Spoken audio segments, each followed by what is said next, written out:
All right, recording has begun.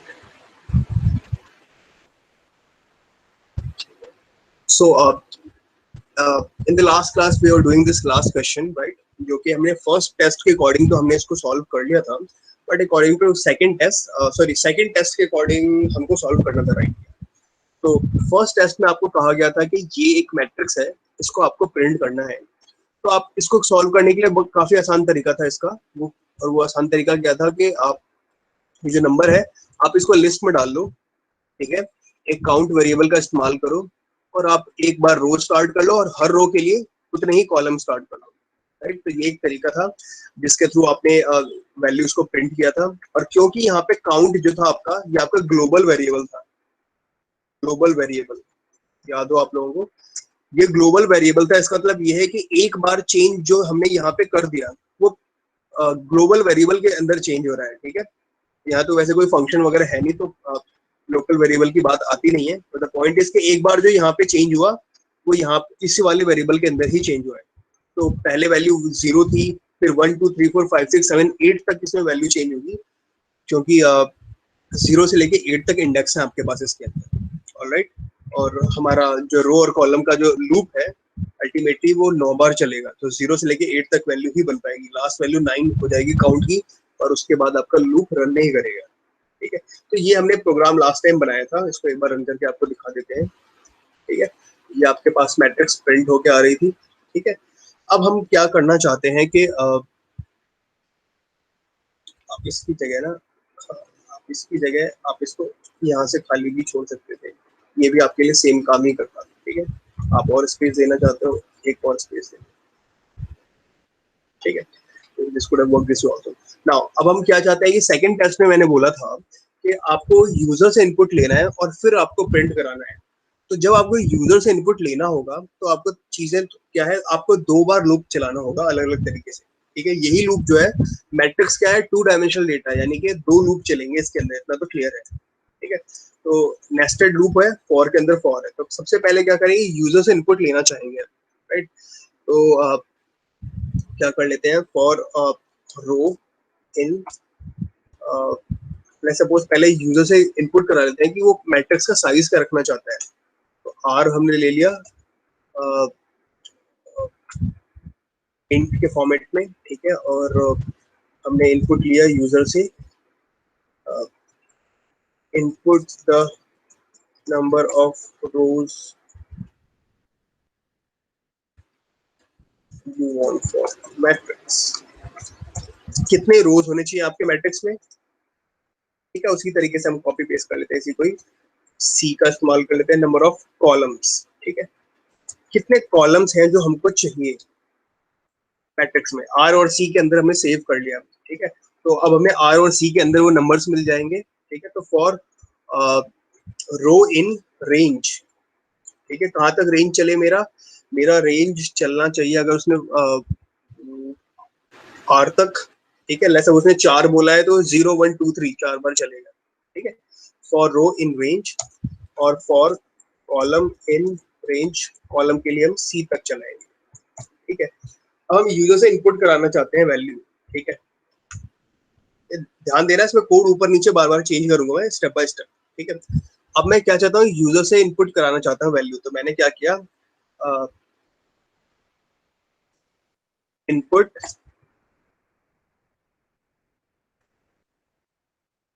मैंने यहाँ पे प्रिंट कर दिया, या फिर छोड़ो इनपुट कर लेते हैं, x is equals to input, ठीक है? यूजर से इनपुट करा रहा हूँ मैं, इंट फॉर्मेट में ही कराऊंगा,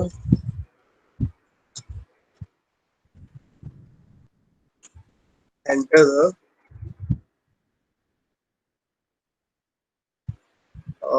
आप यहाँ पे सिर्फ नंबर चाहो तो सिर्फ नंबर लिख सकते हो, आप कॉलम और रो मेंशन करना चाहते हो तो आप वो भी मेंशन कर सकते हो।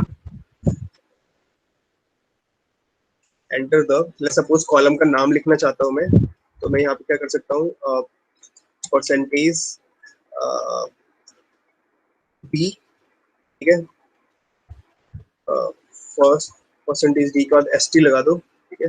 या फिर percentage d row and percentage d column, value.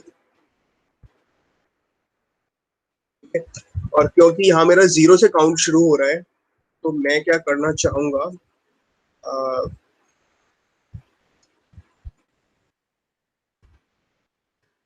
0 से काउंट शुरू हो रहा है तो उसमें मुझे एक नंबर एक प्लस करना पड़ेगा इसमें। तो जब मैं यहाँ पे पास करूंगा परसेंटेज साइन, या फिर इसको नए वाले फॉर्मेट से करते हैं तो ज्यादा करते हैं। नया वाला फॉर्मेट लिया हमने, ऑलराइट, न्यू फॉर्मेट के साथ परसेंटेज साइन की जगह हम लगाएंगे dot format, dot format, right. इसके अंदर हम दो वैल्यू पास करेंगे। पहली वैल्यू क्या है, रो की वैल्यू। रो के लिए वैल्यू क्या है, रो नाम के इसके अंदर है, कौन सा रो है, ठीक है। तो इस 0 से शुरू होगा, तो मैं जो मेरा एक्चुअली में काउंटिंग होती है कॉलम के उस या फिर रो और कॉलम की, वो 1 2 3 4 से शुरू होती है, तो +1 कर दूंगा, ठीक है। तो रो +1 कॉमा कॉल +1, ठीक है। तो ये हर बार बताएगा कि कौन से रो कौन से कॉलम के लिए आप वैल्यू इनपुट करना चाहते हो, ठीक है। और मैंने यहाँ पे स्पेस लगा के एंटर छोड़ दिया, तो आपको मालूम होगा कि कौन से रो कौन से कॉलम के लिए आप वैल्यू एंटर कर रहे हो। अब ये जो वैल्यू हमने एंटर कराया है, ठीक है, अब हम चाहते हैं कि ये एक रो के अंदर सेव हो, तो उसके लिए हमको इसको अपेंड करना पड़ेगा एक लिस्ट के अंदर, ठीक है। एक लिस्ट के अंदर इसको अपेंड करना होगा। तो एक कोई लिस्ट ले लेते हैं जो कि रो का डेटा सेव करे, ठीक है, सिर्फ और सिर्फ रो का डेटा सेव करे, और वो मुझे फॉर से पहले डिफाइन करना पड़ेगा, राइट। तो लेट्स सपोज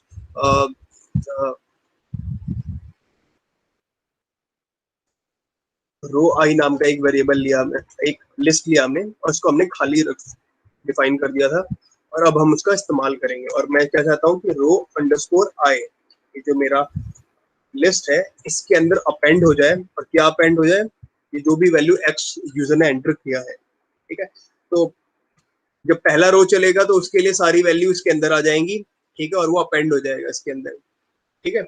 और जैसे ही सारे वैल्यूज मेरे जैसे ही मेरा फॉर लूप खत्म हो, ये मेरा जो मेन आउटपुट है, जो पूरा मैट्रिक्स है मेरा, ठीक है, सपोज मैंने यहाँ पे M80 नाम का लिया हुआ है मैट्रिक्स, जो मेरा फाइनल मैट्रिक्स है, ठीक है। फाइनल जैसे ही मेरा एक रो का वैल्यू पूरा एंटर हो चुका है, तो उसके बाद मैं क्या चाहता हूँ कि मेरे फाइनल मैट्रिक्स के अंदर वो सेव हो जाए। तो मैंने क्या किया, मैट्रिक्स डॉट अपेंड के अंदर डाल दिया रो अंडरस्कोर आई, ठीक है। तो जो रो अंडरस्कोर आई है, जो एक रो मेरा फाइनल हो गया है, वो मेरा फाइनल मैट्रिक्स के अंदर आ जाए, ठीक है। फिर मेरा अगला रो चालू होगा, उसके अंदर सारी वैल्यू इसके अंदर आएंगी, 3 बार कॉलम चलेगा तो 3 बार वैल्यू आएंगी, 3 वैल्यू हो जाएगी रो आई के अंदर।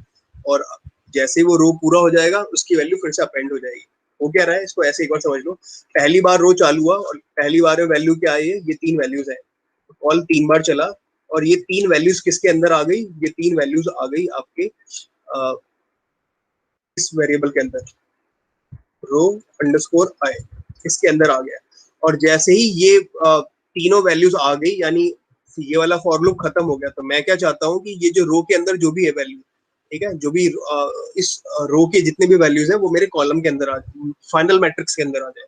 तो मैंने क्या किया, मैट्रिक्स के अंदर लिया, ठीक है, मैट्रिक्स के अंदर लिया, और इसको मैट्रिक्स के अंदर सेव कर दिया 24, 29, 21, ठीक है। अगला रो आएगा तो अगली बार रो के अंदर क्या वैल्यू हो जाएगी, ठीक है, फिर से रो खाली होगा और ये वैल्यूज उसके अंदर आ जाएंगी, ठीक है।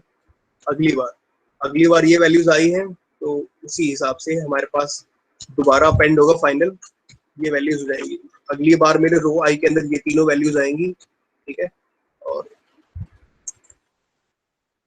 ये वैल्यूज हो जाएगा उसके अंदर, और मेरा मैट्रिक्स के अंदर अगला रो के अंदर ये वैल्यूज हो जाएंगे। तो ये कुछ ऐसा बन के काम करेगा, ठीक है। अगर कि हो क्या रहा है और कैसे हो रहा है, ये चीज क्लियर हो आपको, ठीक है। तो हमने क्या किया, दोबारा पेंट किया हमने, और आई होप कि अब ये काम मेरा करके दे दे जो हम करना चाहते हैं। उसके बाद हम एक बार सिंपली मैट्रिक्स को देखना चाहेंगे। मैट्रिक्स को प्रिंट करने का तरीका भी अलग है, ठीक है। तो हम बस ऐसे फॉर्मेट में आउटपुट देखना चाहेंगे एक बार, तो हम इसको एक बार रन कर लेते हैं, ठीक है, और देखते हैं कि कोड सही है या नहीं, या फिर कहीं गड़बड़ तो नहीं हो गया। लेट्स सपोज नंबर ऑफ रोज जो चाहिए वो चाहिए 3, नंबर ऑफ कॉलम 2 चाहिए, लेट्स सपोज, ठीक है।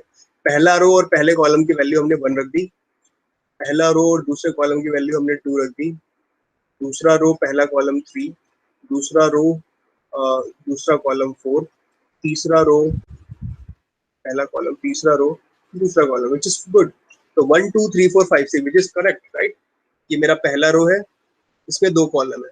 ये मेरा दूसरा रो है, इसमें 2 कॉलम है। ये मेरा तीसरा रो है, इसमें 2 कॉलम है, जो कि सही है। 3 रो और 2 कॉलम चाहिए थे मुझे। यहाँ तक क्लियर है सभी को?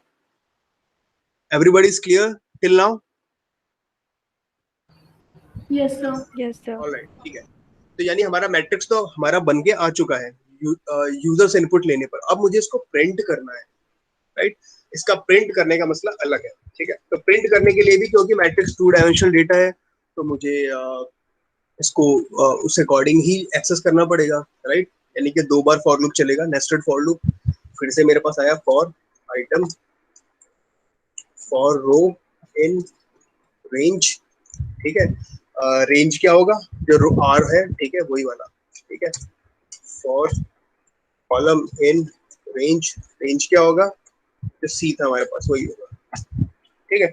अब मैं वैल्यू प्रिंट करना चाहता हूँ, और ध्यान से देखो, हमने ऊपर भी हमने यही काम किया था एक बार, राइट। कुछ ऐसा ही काम किया था हमने।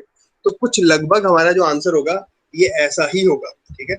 लेकिन माइनर सा चेंज होगा इसके अंदर, बहुत ही सिंपल माइनर सा चेंज, ठीक है। प्रिंट करते हैं, ऑलराइट, ठीक है। तो इस बार जब मैं प्रिंट करूंगा, तो हमने पिछली बार काउंट वेरिएबल का इस्तेमाल किया था, इस बार हम काउंट वेरिएबल का इस्तेमाल नहीं करेंगे, ठीक है। क्योंकि इस बार हमारे पास ऑलरेडी डेटा ऐसे फॉर्मेट में है कि सिंपली प्रिंट किया जा सकता है उसको, ठीक है। अब ध्यान से देखो, अगर मुझे ये वाला वैल्यू एक्सेस करना है पहला रो का, ठीक है, इस वैल्यूज को आप ऐसे देख सकते हो, इन वैल्यूज को मैट्रिक्स फॉर्मेट में अगर देखना चाहो तो इसको ऐसे होगा, ये 1 2, ये है 3 4, ये है 5, ये है 6, ये ऐसे है। तो अगर मुझे इस वैल्यू को एक्सेस करना है तो इसका इंडेक्स क्या होगा? कौन बताएगा मुझे? ये मैट्रिक्स नाम के वेरिएबल के अंदर, एमएटी नाम के वेरिएबल के अंदर है।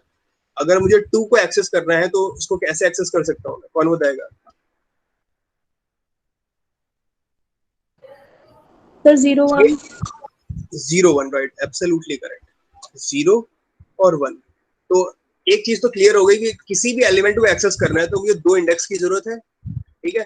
पहला वाला जो इंडेक्स है वो मेरे रो को करस्पॉन्ड करेगा, ये वाला रो है, और दूसरा वाला जो है उसके कॉलम को करस्पॉन्ड करेगा, ठीक है। कि कौन सा कॉलम है, 0th कॉलम है या फर्स्ट कॉलम। तो इसी चीज का इस्तेमाल करूंगा मैं प्रिंट करने के लिए भी, इस चीज को, ठीक है।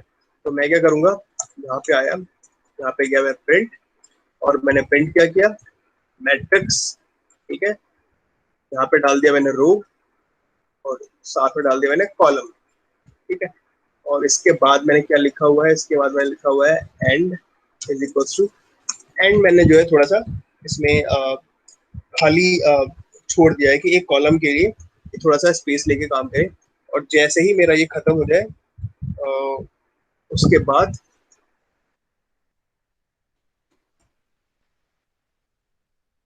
\n, जैसे ही मेरा एक रो का प्रिंटिंग खत्म हो जाए, तो अगले रो को प्रिंट करने से पहले ये लाइन चेंज करते हैं। That's all I want, right. Let's do this thing, देखते हैं ये काम करता है या नहीं। इस बार फिर से 3,2 ले लेते हैं, ठीक है। 1 2 3 4 5 6, देखो 1 2 3 4 5 6 ये प्रिंट होके आ गया, ठीक है। आप में से कुछ लोगों ने बोला था कि यहाँ \n नहीं लगाएं तो क्या होगा, फिर एक लाइन का गैप लेगा, तो ज्यादा गैप नहीं लेगा, ठीक है। तो आप यहाँ पे ले सकते हो 3 2 1 2 3 4 5 6, तो ये देखो एक लाइन का गैप लेगा, ज्यादा लाइन का गैप नहीं लेगा, ठीक है। तो ये 1 2 3 4 5 6 ये प्रिंट होके आ गया। तो ये तरीका है यूजर से इनपुट लेके आपको वैल्यूज प्रिंट कराने का as a matrix in Python. Rather ये सभी लैंग्वेजेस, कोई लैंग्वेज कोई भी हो, लॉजिक ऐसे ही काम करता है, मैट्रिक्स को यूजर से इनपुट लेने का, उसको फर्दर प्रिंट कराने का। क्लियर है सभी को? Yes sir. हाँ सर। ऑलराइट, ठीक है, परफेक्ट। सो मैं चाहूंगा कि आप लोगों को जो सवाल दिए गए हैं आप लोग उसकी प्रैक्टिस करें फर्दर, और कोई प्रॉब्लम आए तो बताएं, और अपना लॉजिक प्रिपेयर करें कि स्टेप बाय स्टेप हर एक प्रोग्राम के ना हर एक स्टेप को आप समझ सकें कि उस स्टेप का इस्तेमाल किया क्यों गया है और वो काम क्या कर रहा है। जब तक आपको एक भी लाइन आपके प्रोग्राम के अंदर ऐसा है जो कि आपको समझ में नहीं आ रहा है कि उस लाइन में हुआ क्या है, तब तक आपको वो लॉजिक क्लियर नहीं हो सकता। ठीक है, तो अगर मैं यहाँ पे ये वाला अपेंड कर रहा हूँ, आपको समझ में नहीं आ रहा है कि यहाँ पे अपेंड करने के बाद हुआ क्या, तो आप क्या कर लो, यहाँ पे इसको प्रिंट कर दो। ठीक है, प्रिंट कर दो रो आई, ताकि हर बार आपका रो आई में चेंज क्या हो रहा है वो आपको आसानी से मालूम पड़ सके। ठीक है, और आप इसे हर बार मैट को भी प्रिंट कर दो हर बार। ठीक है, तो हर बार जब भी इसमें अपडेट हो रहा है तो हो क्या रहा है आप क्लियरली देख पाओगे। आप इसको ऐसे करते हो तो आप हमेशा अपना हर आउटपुट जो है क्लियरली देख पाओगे। ठीक है, आपको मैं दिखाता हूँ कैसे ये 3,2 1 2 3 4 5 6। देखो सबसे पहले क्या आया, आपका 5 और 6 आया। एक सेकंड, नहीं, सबसे पहले आपका वैल्यू 1 आया। ठीक है, जो हमने 1 एंटर किया। ठीक है, उसके बाद 1,2, तो हमारे पास ये एक रो बन के आ गया और ये मेरे मैट्रिक्स के अंदर, फाइनल मैट्रिक्स के अंदर सेव हो गया। अगला रो के अंदर पहली वैल्यू आई 3, उसके बाद आया 3 के बाद 4, और ये मेरा एज अ सेकंड रो मेरे फाइनल मैट्रिक्स के अंदर सेव हो गया। ठीक है, ये क्या है मेरा, ये है मेरा फाइनल मैट्रिक्स।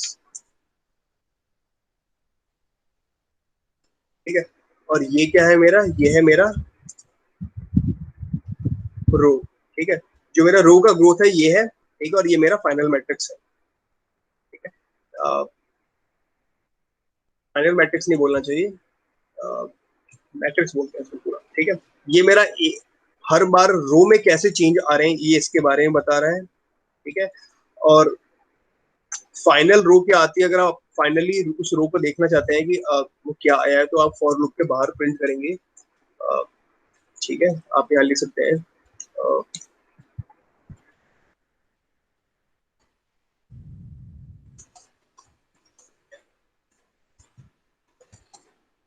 ठीक है, और आप यहाँ पे इसमें रो आई को प्रिंट कर सकते हैं। ठीक है, मैट्रिक्स आपका ये है। ठीक है, आपने इसको प्रिंट किया, फाइनली अपनी मैट्रिक्स प्रिंट करके देखना चाहते हैं तो ये आपका फाइनल मैट्रिक्स है। राइट, ये जो है आपका, ये आपका फाइनल मैट्रिक्स है, फाइनल मैट्रिक्स।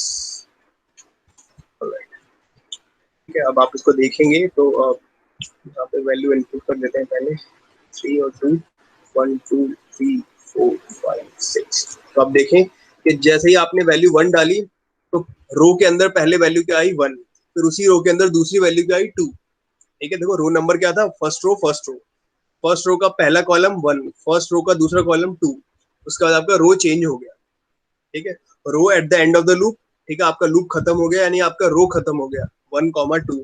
आपके फाइनल मैट्रिक्स के अंदर अभी एक रो है 1,2 वाला। ठीक है, फिर आपका अगला रो चालू हुआ।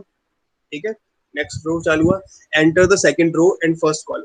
सेकंड रो और पहला कॉलम वैल्यू है आपका, जिसमें आपका सेकंड रो की पहली वैल्यू क्या है 3, सेकंड रो पहला column, second row second column दूसरी वैल्यू क्या है 4, तो आपके पास रो क्या बन गया है 3,4। ठीक है, लूप खत्म हुआ, वैल्यू बन के आई रो की 3,4, और आपने उसको मैट्रिक्स के अंदर इंसर्ट कर दिया। तो पहले मैट्रिक्स के अंदर ये था 1,2, जब मेरा लूप खत्म हुआ दूसरी बार तो मेरे पास ये मैट्रिक्स अपडेट होकर क्या हो गया 1,2, 3,4 ऐसे वाला। ठीक है, 1,2 एक पहला रो है और 3,4 दूसरा रो है। फिर आपने तीसरा रो पहला कॉलम एंटर किया, तीसरा रो दूसरा कॉलम एंटर किया, फिर आपने देखा कि ये मेरा फाइनल है और इसको आपने मैट्रिक्स में ऐड कर दिया। जब सारा मैट्रिक्स में एडिशन हो चुका है तो फाइनली आपको मैट्रिक्स मिला ये। ठीक है, और आपने उसको फर्दर प्रिंट करके दिखा दिया ऐसे 1 2 3 4 5 6। ठीक है, तो अगर आपको कोई चीज क्लियर नहीं होती तो स्टेप बाय स्टेप आप चीजों को होते हुए देख सकते हो कि हर स्टेप में हो क्या रहा है, कैसे हो रहा है, क्यों हो रहा है, और क्यों होना चाहिए या नहीं होना चाहिए। आपके पास वजह क्लियर होनी चाहिए हर बार। ठीक है, तभी आपका लॉजिक क्लियर होगा, तभी आप आगे चल के अपने लॉजिक अननोन क्वेश्चंस के लिए लॉजिक आप अपने आप बना पाएंगे सक्सेसफुली। ऑलराइट, क्लियर है सभी को? Yes, sir. ठीक है, गुड। तो बाकी क्वेश्चंस को भी आप सॉल्व करने की अपनी तरफ से भी कोशिश करेंगे, और कुछ क्वेश्चंस और प्रैक्टिस के लिए दिए हैं, आप उनकी भी प्रैक्टिस करेंगे। ठीक है, अभी आप लोग जा सकते हैं, मैं रिकॉर्डिंग बंद कर देता हूँ और will see you in the next class.